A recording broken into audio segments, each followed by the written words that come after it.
In this video, I'll walk you through the complete process of creating a project in MStudio and generating a full video step by step. This tutorial is designed for beginners and covers everything from account setup to final video creation. First, click on Get Started and create your account. Once your account is created, sign in using the same email ID and password. After signing in, the MStudio dashboard opens. From the dashboard, click on New Project.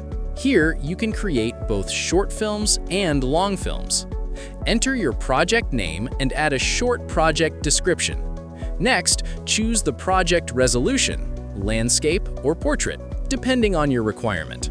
Once everything is set, click Continue. Now, add your story description and enter the main character name. After that, select the target duration based on how long you want your video to be. Then, click on Create Project. The project starts loading and your story is automatically built. You'll see multiple frames generated, each representing a part of your video. Click on the first frame to open the shot editor. Then, select Design Shot to open the image editor. Here, a prompt is already provided. Click on Generate and image generation begins. You can also add a reference image or use annotations to modify specific parts of the image. Using the multi-shot option, you can generate images from different angles.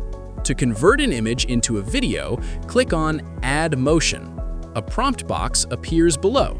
Select the video duration, choose a transition such as slow zoom in, and then click Generate. Once the video is generated, you can review it. If you're not satisfied, simply update the prompt and generate a new version. When you close the editor, the video is added back to the frame. By repeating this process for each frame,